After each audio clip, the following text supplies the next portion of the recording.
the fofo. This for the fofo.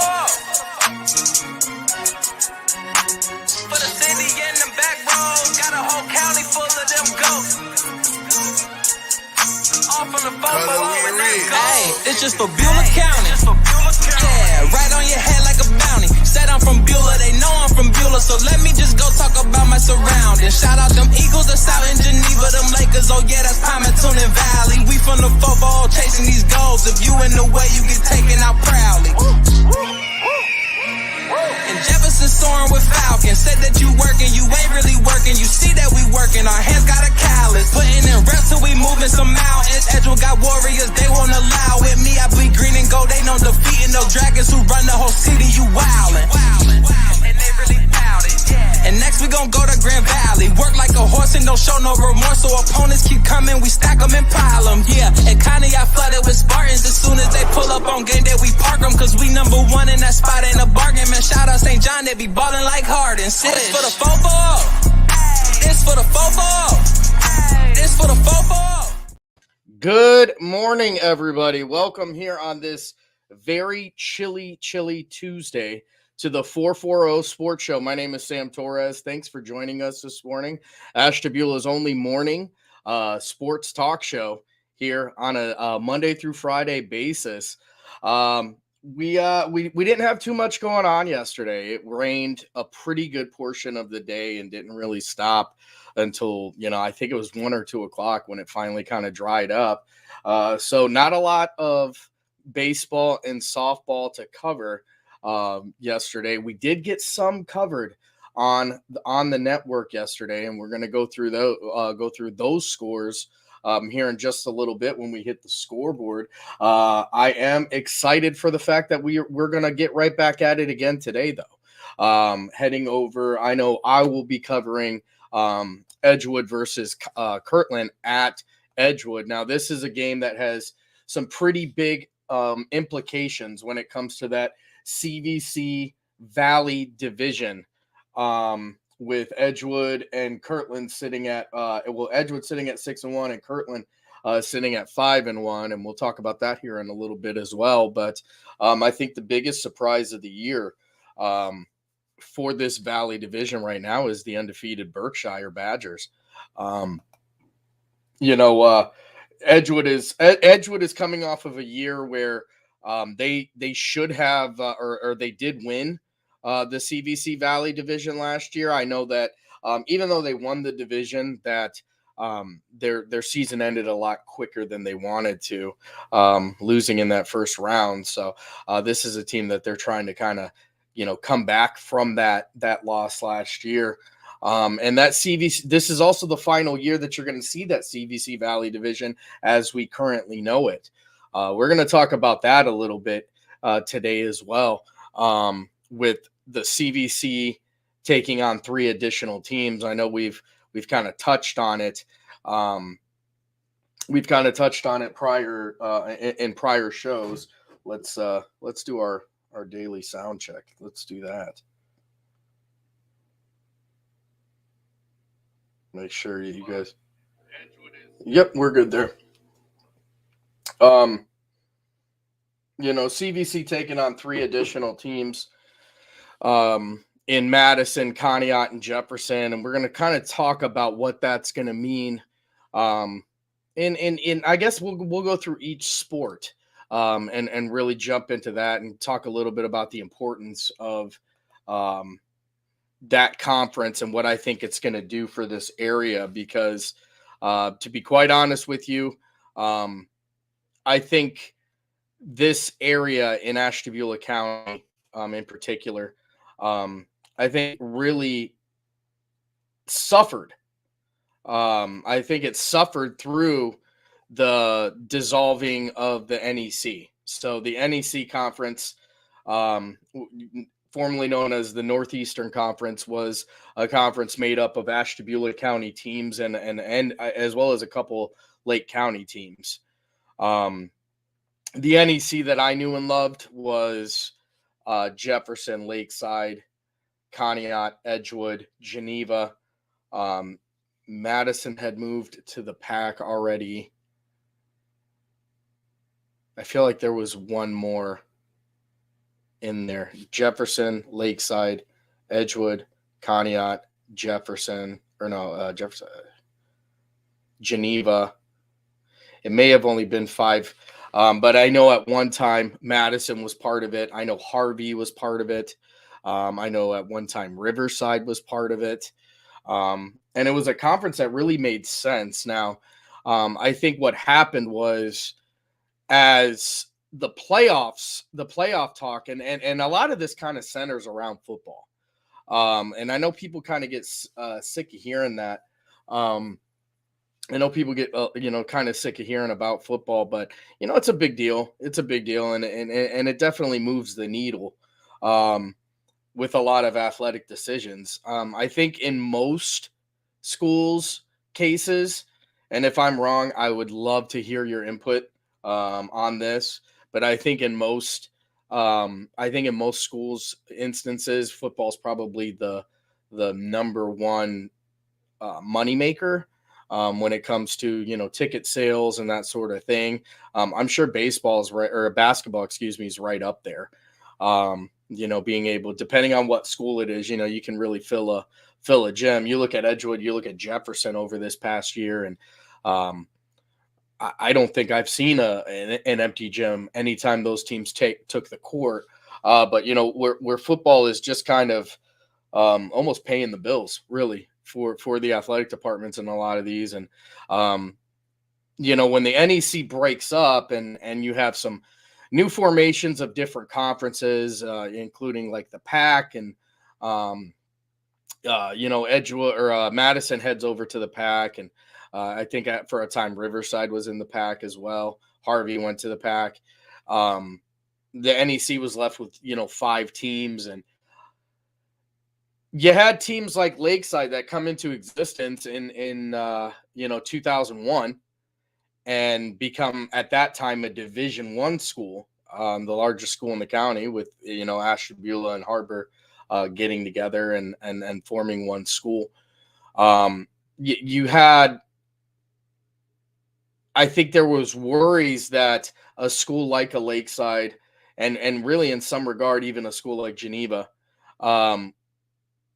not able to get enough points from the wins in the NEC for the playoffs, and with that thought process, some schools started to try and go to bigger waters. And while I understand why, I understand why that concern exists, I think what happened was you had a loss of interest, really, in the area, in football and basketball, definitely,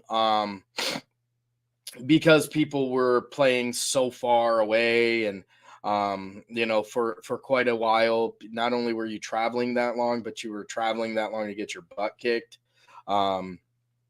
It was I don't know how to say this politically correct, but really just not a great decision. It wasn't a great decision. It was a decision, I think, that affected not just one school, but many schools for years and years to come. I mean, nobody, I don't think anybody was affected more than Conneaut, really. Conneaut ends up being the odd man out, and having to virtually play a Pennsylvania schedule for, 10 years. Jefferson ends up getting into the NE8, which is great. It's a great conference, but Jefferson is one of those schools where that's a lot of travel for them too, and they had some tough years. Now this year, no longer the case. In every single sport they competed, but I think there was definitely a time period where Jefferson really kind of had to get their feet underneath of them, get used to all that travel, get used to playing all these teams that they had almost zero familiarity with. And they, as they leave, getting ready to come into this CVC, I think they left the NE8 with a pretty good memory of the Jefferson Falcons. You know what I mean? You go out, you talk about their volleyball had some pretty good success. Their basketball team goes out there and wins a conference championship.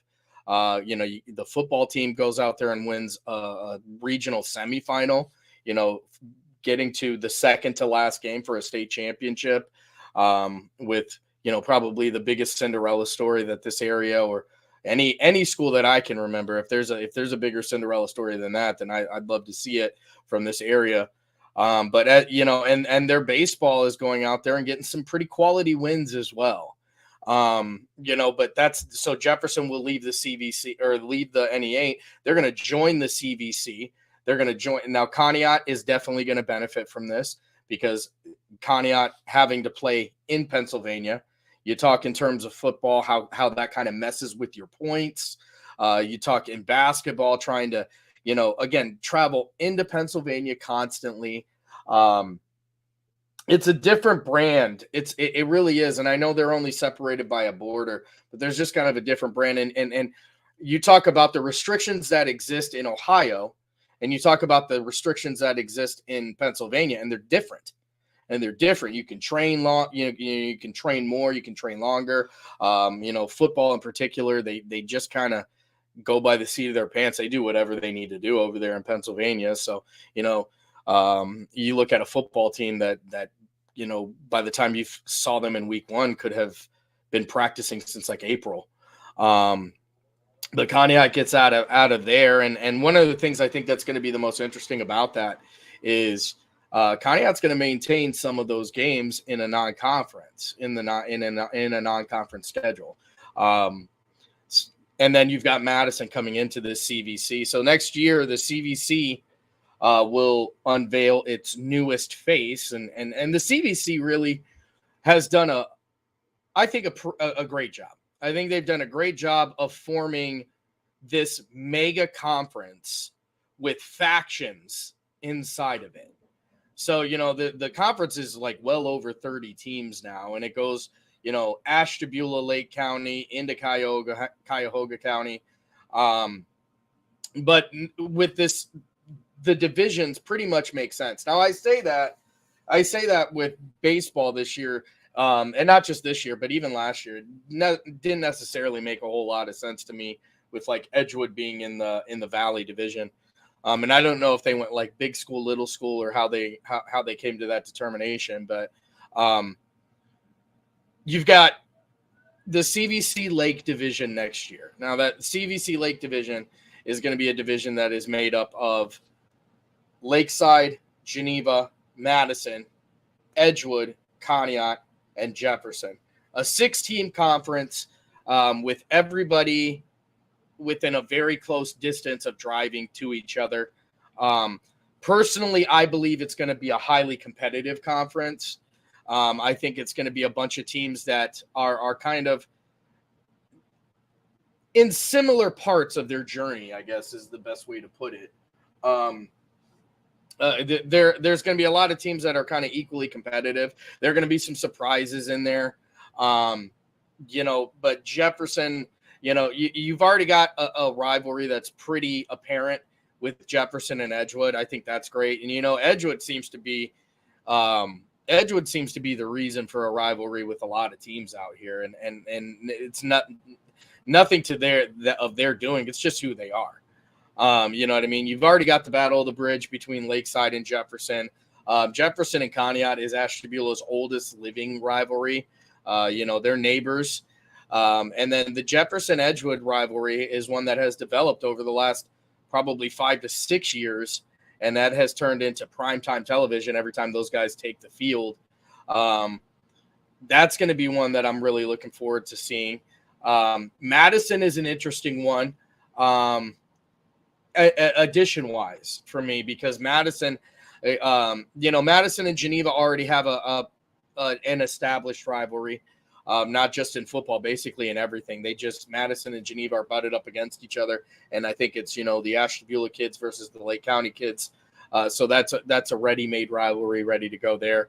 But I'm interested to see how kind of Madison is going to fit in that mix in all sports. You look at Madison basketball last year, and they were one of the better programs in Northeast Ohio as well. They've got one of the better players. I know that for sure in the area. A bigger school, a a school size-wise more akin to Lakeside. You look at the way that the NEA or the CVC Lake is going to be made up. There's going to be 3 bigger schools and 3 smaller schools, with your 3 bigger schools being Lakeside, Geneva, and Madison, and your 3 smaller schools being Edgewood, Jefferson, and Conneaut. Edgewood, Jefferson, and Conneaut all very similar in enrollment.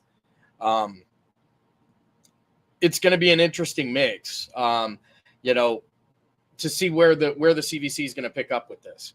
I think it's going to serve as like a booster. I think it's going to serve as like a shot in the arm, a very much needed shot in the arm in this area for high school sports in general. I'm really excited, and what a great time to be, a broadcaster like myself, or just a fan of high school sports in general, that you're going to be able to catch right here on ysnlive.com. Because all the matchups are going to matter.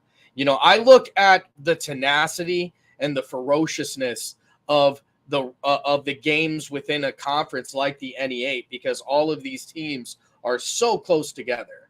I look at that, and I think that's what the CVC Lake can become. I think the CVC Lake can become a conference where every time there's a conference game that's played, there's a little bit of extra. The CVC conference right now is made up of a lot of teams, and outside of the court, you may never see some of these kids again. These kids may never see each other again. When you have a localized conference, that's not the case. I always joke, it's more fun to beat somebody you share a Walmart with, and anybody from a small town or a small area like this knows exactly what I'm talking about. You're going to see these guys and girls. You're going to see them in stores, and your parents might work together, or you may have a cousin that lives here or there. It just adds a little bit another element to the games.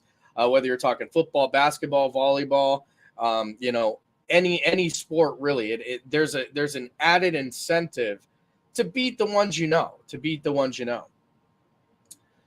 So I wanted to get on here and talk about that as we're getting ready. There's some movements and not a lot of baseball talk. And I really have wanted to kind of sink my teeth into this CVC conversation for quite a while, but we've been so busy with, the active stuff that I haven't had a chance necessarily to talk about the CVC Lake division that's coming and how much I think it's going to matter. Again, I talk about the NEC, that those were championships that people still hold pride about to this day. I'm one of those people. You know what I mean? I was lucky enough to, at least in football, a 4-year NEC champion. And there was something to be said about that. I can remember, I can remember going into my senior year and having just an awful non-conference schedule. We got our butt kicked. But what we could hang our hat on was, going 5-0 in the conference and winning that NEC and beating everybody within the 440 we beat. So, that was something to kind of hold your hat onto. And yeah, we didn't make the playoffs, and in the current makeup, we probably would have. You got 16 teams that are getting in, and some people think that's excessive in football. Some people think it's excessive. I don't. I think for me with football, the more the better.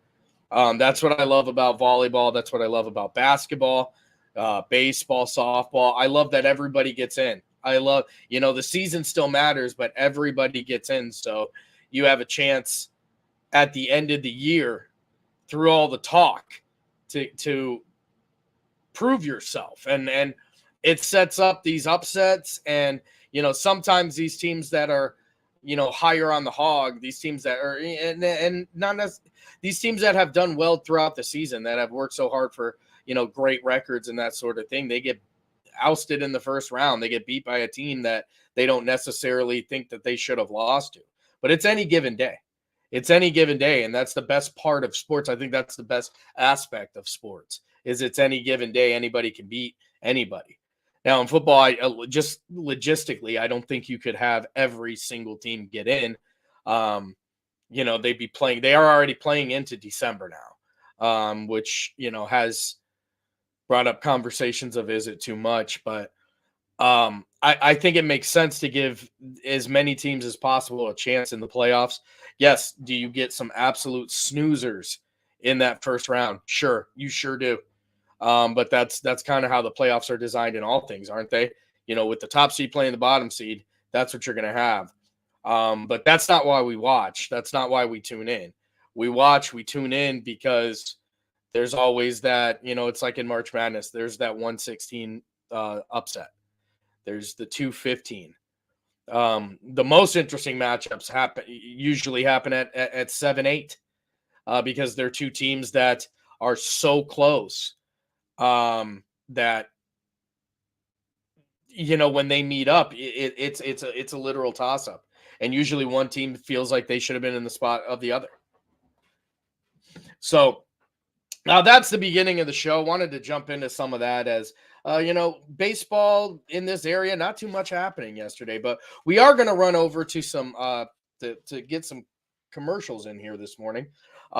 This is the part of the show where I remind everybody the 440 Sports Show is brought to you by Nobody Yet. We're looking for sponsorships. We're looking for advertisements.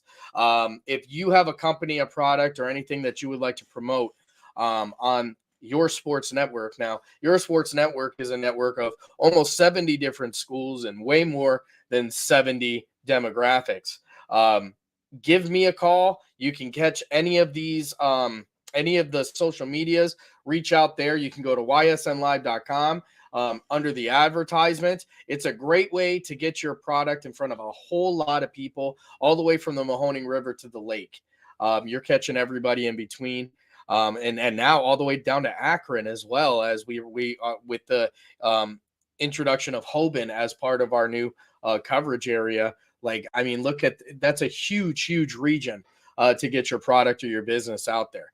And then, not to be overlooked is the fact that you're helping the youth, and you're helping the youth because the advertisement and the sponsorships on this show all fuel the broadcasts. That's how we're able to get out there, and get these things done. And it kind of helps us move forward and continue to provide the coverage, do the events, get the scholarships, all that good stuff that's happening right here on your sports network.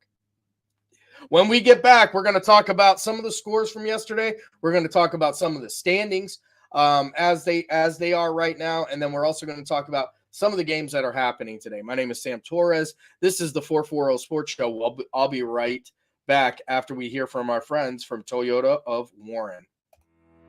We believe expectations are made to be exceeded. At the new Toyota of Warren, it's about more than just getting a great deal. It's about service you can count on and a friendship you can trust. Year after year, we've done what we do best. We've gone the extra mile so you could too. Because we know it's just not about buying a new car. It's the start of a new adventure. Toyota of Warren, driven by you.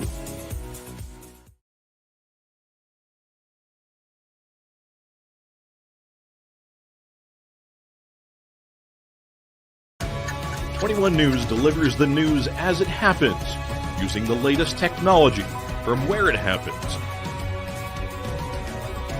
Live here outside the Mahoning County. On air, online, Wednesday afternoon weather update. Very dangerous. and on the 21 News social media platforms. I'm on the road right now. 21 News, the Valley's only locally owned source for trusted news since 1953.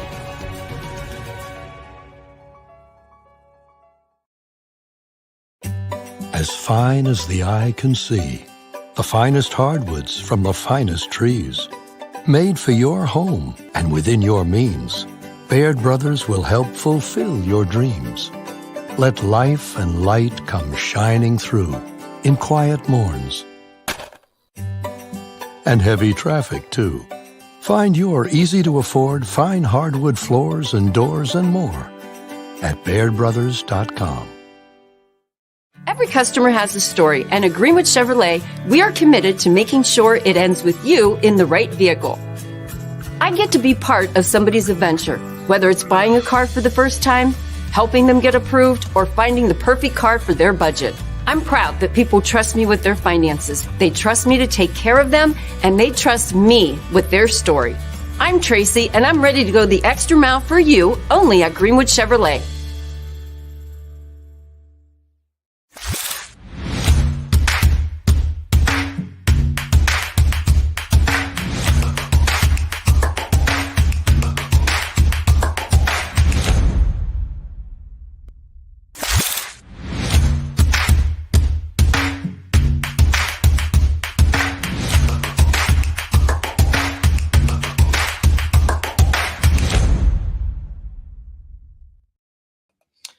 Hey, everybody. Welcome back to the 440 Sports Show. Sam Torres here from Ashtabula, Ohio, as we are here on this very, very chilly day. And you know what? Even with the rain yesterday, we still got a lot of, well, not a lot, but we got some baseball and some softball on the ticker. So we're going to go through some of those scores right now, as well as we're going to hit the standings today because yesterday I just kind of barely touched on them. So I want to make sure we're going to dig our teeth into those just a little bit more. And we'll talk about some of the games that are on the tap for today right here on YSN Network.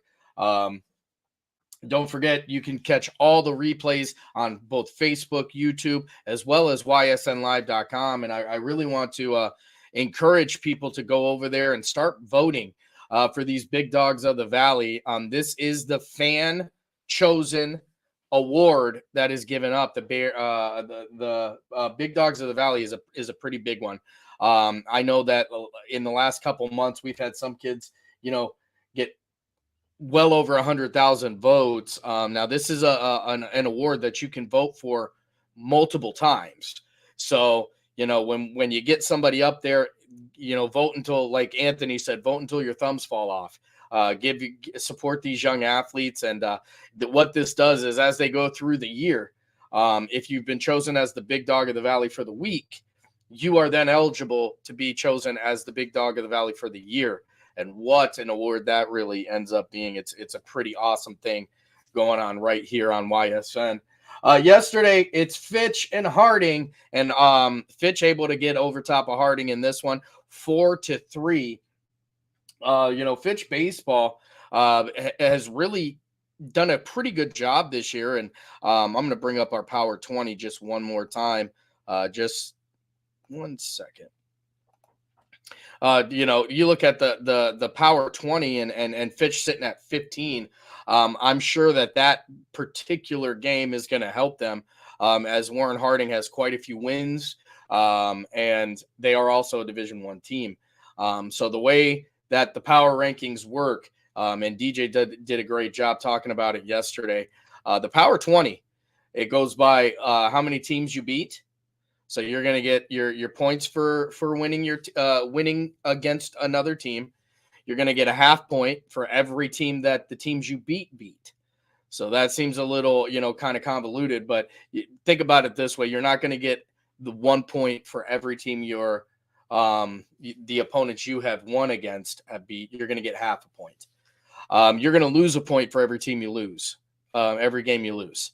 You're going to get another 0.25 points for any time you run rule somebody. And also you're going to get a bonus for being the leading team in the conference. So if you're in first place in the conference, you get a point for that. And this is the one that kind of serves as like the equalizer. And what this does is it just makes it, the bigger teams you play, the more points you're going to get. And so if you beat a Division I team, you get a 4-point bonus. You beat a Division III team, you get a 3-point bonus. Or a Division II team, you get a 3-point bonus.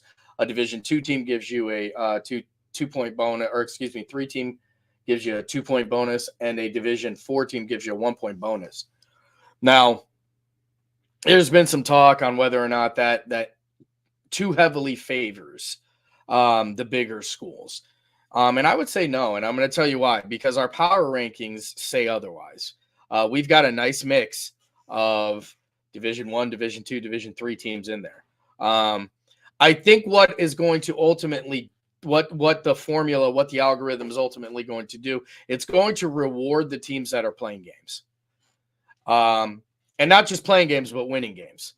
You know, you look at a team like LeBray, who's got already 12 wins, and they're a smaller school, but they find themselves as a big graphic last week.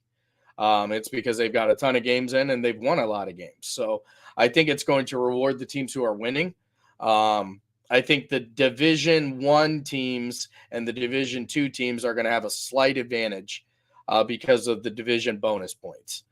But I think in the end, it's all going to equalize out. And I'll be honest with you, I think any power ranking worth their weight in gold or worth their weight in salt has to address the size of the schools that you're playing. Because if you're not addressing the size of the schools,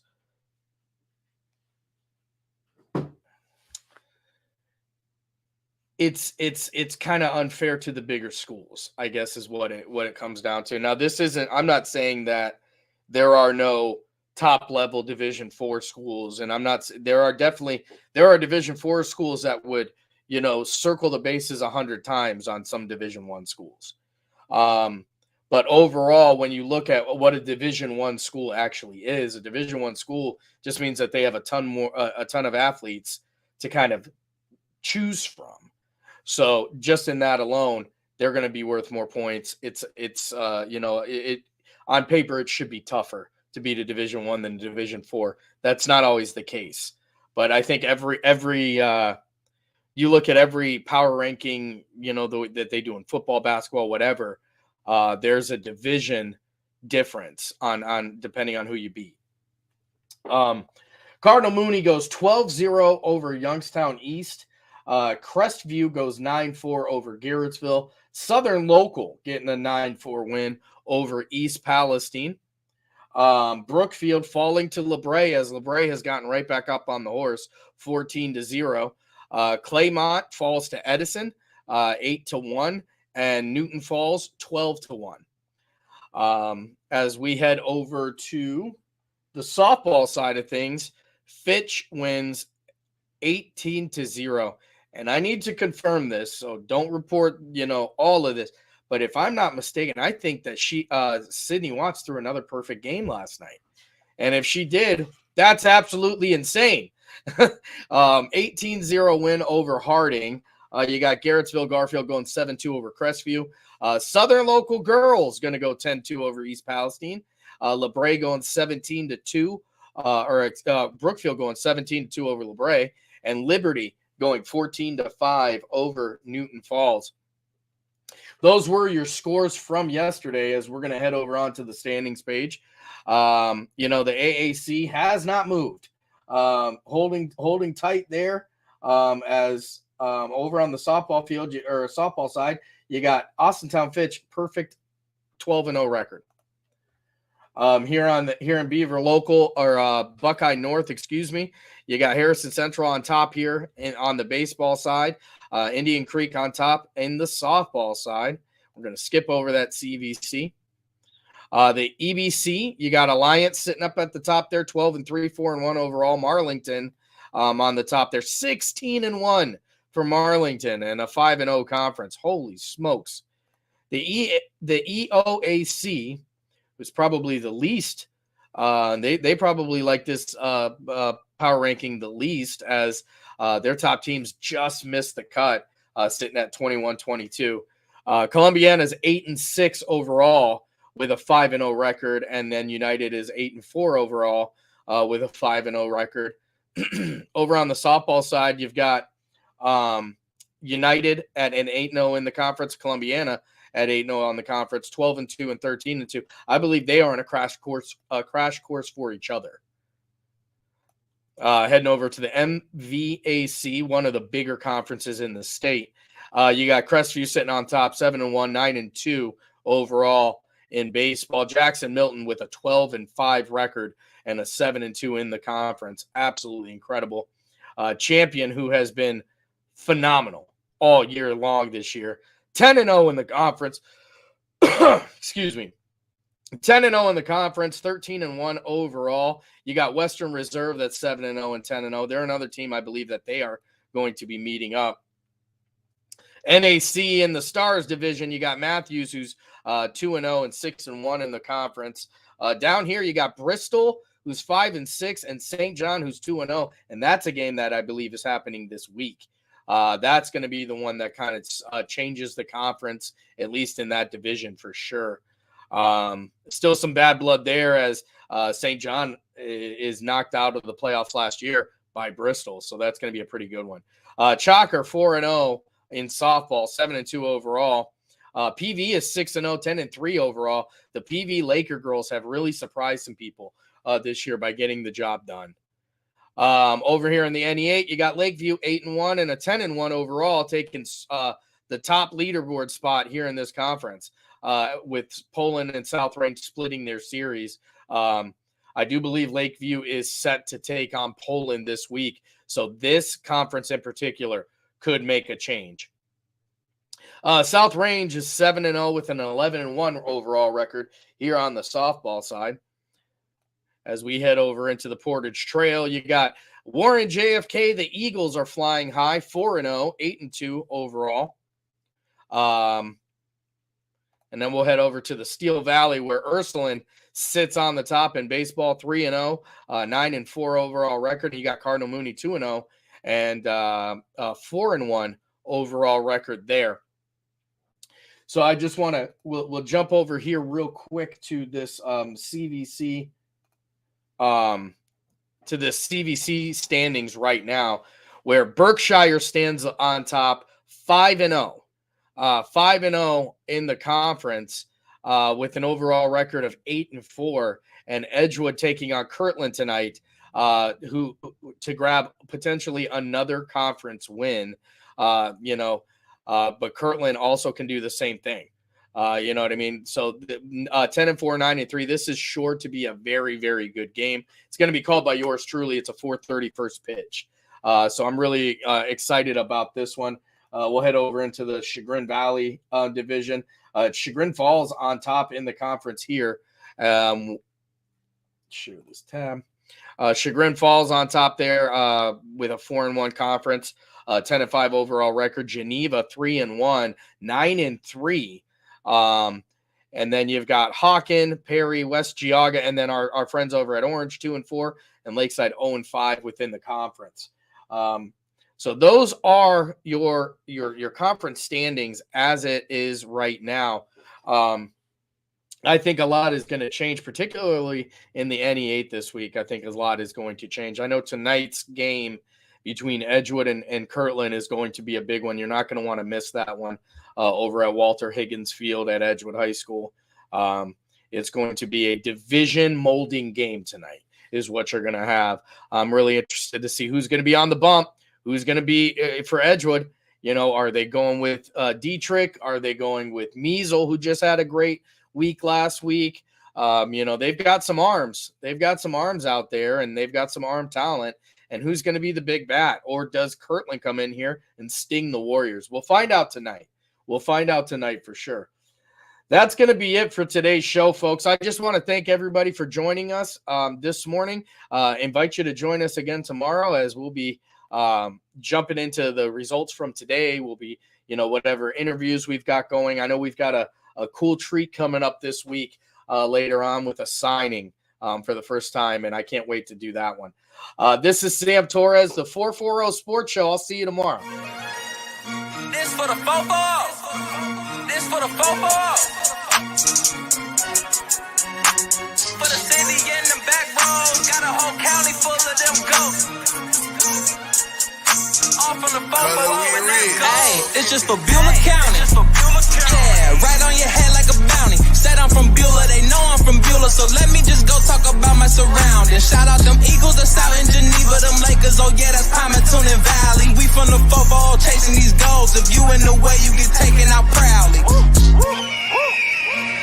And Jefferson soaring with Falcon. Said that you working, you ain't really working. You see that we working, our hands got a callus. Putting in reps till we moving some mountains. Edgewood got warriors, they won't allow it. Me, I bleed green and gold, they know defeating those dragons who run the whole city. You wildin'. And they really doubt it, yeah. And next we gon' go to Grand Valley. Work like a horse and don't show no remorse. So opponents keep coming, we stack them and pile them, yeah. And Connie, I flooded with Spartans as soon as they pull up. number one in that spot, ain't a bargain, man. Shout out St. John, they be ballin' like Harden. This for the fofo. This for the fofo. This for the fofo.